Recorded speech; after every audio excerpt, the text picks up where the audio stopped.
Hola, buenas tardes. Me llamo María Gutiérrez y soy la profesora de Formación y Orientación Laboral de la asignatura FUE. Vamos a hablar de la unidad 4, cuyos contenidos son el salario, las garantías del salario y la nómina. Los objetivos de esta asignatura van a ser los siguientes: conocer la estructura básica del salario, conocer las garantías básicas del salario, calcular un recibo de salarios y valorar los vínculos de salario al IPC o a la productividad. Bueno, comenzamos hablando y definiendo de lo que es el salario y los tipos. El salario son las retribuciones que cobra el trabajador por cuenta ajena por los servicios prestados, incluyendo los periodos de descanso semanales en los cuales también se cobra salario. Los tipos de salario van a ser los siguientes. Según la forma de pago pueden ser salario en dinero o salario en especie, y según la forma de cálculo, salario por unidad de tiempo, salario por unidad de obra o mixto. Empezamos por el salario según la forma de pago, que hemos dicho que podría ser salario en dinero o salario en especie. El salario en dinero se paga en moneda legal. Puede ser en metálico, puede ser por transferencia bancaria o por talón bancario. El salario en especie se paga en productos distintos al dinero. Puede ser la puesta en disposición del trabajador de una vivienda o de un vehículo, la aportación a un plan de pensiones, etc. El salario en especie no puede ser mayor del 30% de retribuciones que reciba el trabajador. Ahora haremos un caso práctico de esto para que lo entendáis. Según la forma de cálculo, como hemos dicho, puede ser salario por unidad de tiempo, salario por unidad de obra o salario mixto. Salario por unidad de tiempo se paga tanto al día, al mes o a la hora, con independencia de la cantidad de trabajo que realice el trabajador. Salario por unidad de obra se paga según la cantidad de trabajo realizado, ¿vale? Es como cobrar por comisiones, por incentivos. Y luego tenemos el salario mixto, una parte en tiempo y otra, por ejemplo, se fija una cantidad al mes, ¿vale? Más los incentivos que tenga ese trabajador. Bueno, como hemos dicho, vamos a hacer el caso práctico del salario en especie. Os cuento, Juan Gutiérrez firma un contrato de trabajo en el que acepta desplazarse a Murcia a poner en marcha una nueva oficina de su empresa de toldos. En sus retribuciones se establece que ganará un salario de 1.800 euros al mes y además la empresa pondrá a su disposición una vivienda de alquiler por 600 euros, la cual pagará la empresa. ¿Sobrepasa el salario en especie el tope del 30% del total de retribuciones? Bueno, como gana en especie 600 euros, a eso le tenemos que sumar los 1.800 euros que gana él, su salario, ¿vale? En total serían 2.400 euros. Entonces, con una regla de 3 simple, nos saldría un 25%, ¿vale? Por lo cual, respondiendo a la pregunta de si sobrepasa el salario en especie el tope del 30% del total de retribuciones, no. Pues el salario en especie es el 25% sobre el total de las percepciones y no llega al 30%. Bueno, el siguiente punto del que vamos a hablar va a ser del pago del salario. Bueno, el pago del salario se realiza de forma puntual, en la fecha y en un lugar convenido o en su defecto según los usos y costumbres. Los trabajadores tienen derecho a pedir anticipos a cuenta por parte del trabajo que hayan realizado, siempre por parte del trabajo que hayan realizado, ¿vale?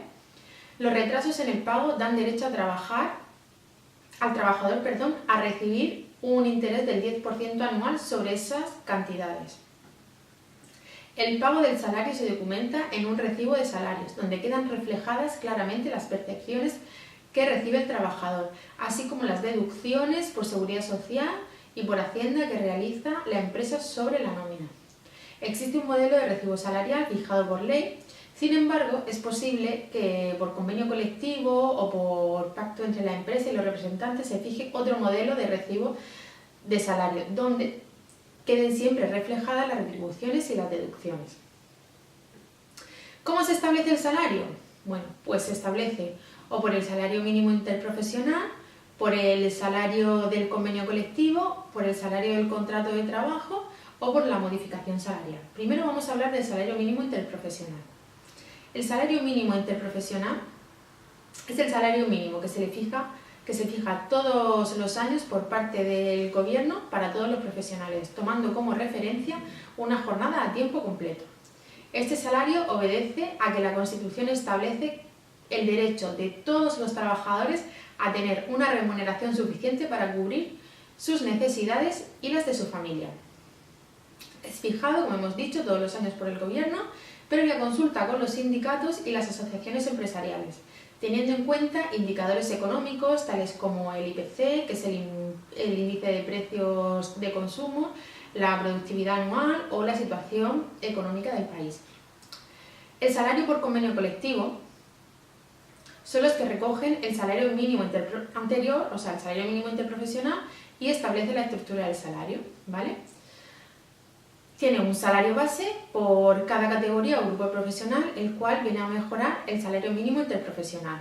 Como mucho lo puede mantener, pero nunca puede ser inferior al mínimo interprofesional. Los complementos salariales o pluses que recibirán todos los trabajadores de ese convenio, así como la cuantía de cada plus. Los complementos extras salariales que vienen a compensar los gastos que tienen los trabajadores por realizar el trabajo, así como su cuantía. Las pagas extras se cobran cuando se cobran y si hay más de 2 pagas al año, que son las mínimas que señala la ley para todos los trabajadores. En definitiva, el convenio colectivo regula por cada categoría o grupo profesional el salario base y el resto de pluses que deben cobrar todos los trabajadores a los que se le aplica este convenio. Luego tenemos el salario de contrato de trabajo. En un tercer nivel es posible pactar en el contrato de trabajo una mejora respecto al salario de convenio. Se trata de una mejora de contrato para el trabajador. Ahora vamos a hacer un caso práctico para que os quede bien claro. María Ángeles es una administrativa que lleva muchos años en la empresa y asume todas las responsabilidades de la gestión de las nóminas de la misma. Por ello, la empresa, ya desde hace unos años, decidió pagarle más del mínimo fijado en el convenio, con un sueldo de 1.100 euros, ¿vale?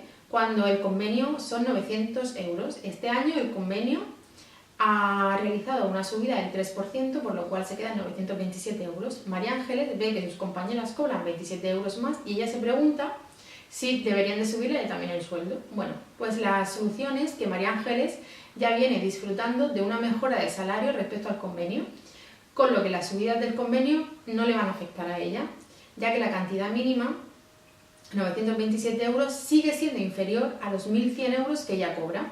Por lo tanto, no se le aplicará una subida salarial, salvo que la empresa decidiese voluntariamente subirle el salario. Y por último, vamos a hablar de la modificación del salario de convenio y del contrato.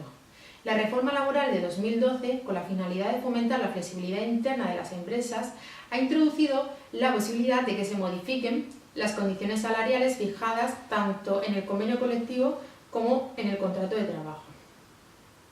Las modificaciones son las siguientes. Las empresas podrán modificar la estructura de salario que fija el convenio, así como la cuantía de los mismos.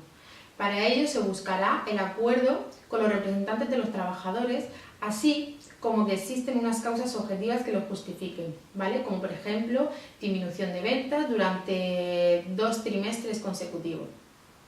En las empresas se puede aprobar un convenio de empresas, el cual tiene prioridad sobre el convenio colectivo del sector, pudiendo establecer una cuantía del salario base o de los complementos salariales distintos. También es posible utilizar las cláusulas de descuelgue salarial, las cuales pueden utilizar las empresas en condiciones de pérdidas económicas con el fin de no realizar la subida salarial que le fija el convenio colectivo del sector. Estas cláusulas ya existían antes de la reforma. Bueno, pues espero que os haya quedado claro en esta sesión todo lo que hemos hablado. Repasar el siguiente tema, que son las garantías de salario, y nos vemos en la próxima sesión. Muchas gracias. Para cualquier duda, mi correo electrónico es mariagutierrez@hotmail.com. Un saludo.